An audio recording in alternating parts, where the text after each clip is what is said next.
Start. Alright, hello, my name is Ryan Batter. I'd like to inform you all about the dangers of tobacco use.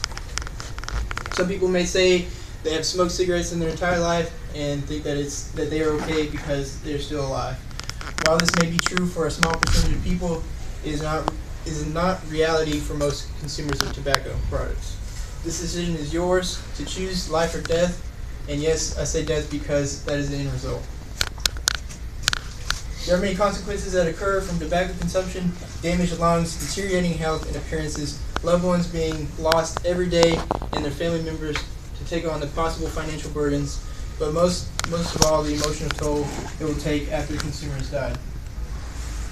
As the son of a father who has smoked since he was a young child himself, it is very important to me to ensure that there are no more unnecessary self-inflicted injuries. Today we will discuss preventing tobacco use.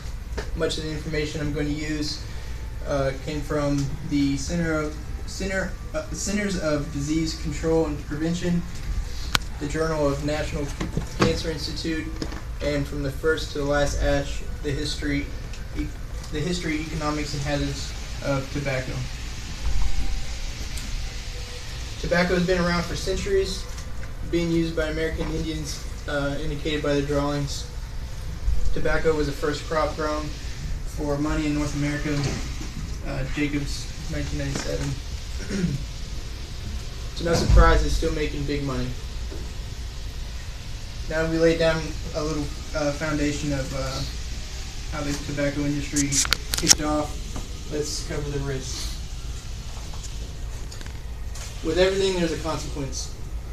Tobacco is just something you consume and feel good about, but it damages your health. And I quote, "The major causes of excess mortality among smokers and diseases that are related to smoking include cancer and respiratory and vascular disease."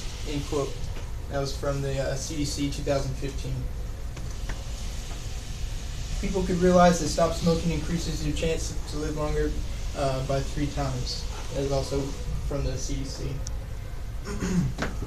Now that we've discussed the dangers and risks, let's talk about the temptation that comes after stopping using tobacco.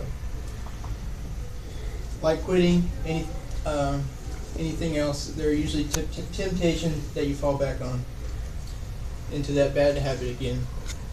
And I quote, "The likelihood of remaining continuously abstinent smokers or tobacco users until the follow-up interview was about 90%. For former smokers who would quit for 3 months or longer, and 95% for those who would quit 1 year or longer." End quote. Gilpin, Pierce, Farkas, 2016. According to the CDC, Christy, 33 years old, has had deteriorating health due to smoking cigarettes. She eventually could not breathe and needed assistance. She since has been able to resist temptation and can breathe much better nowadays. Obviously, is in better health. There are many different options when deciding to quit and stay sober from tobacco products, which include patches, medical intervention, and even just quitting cold turkey.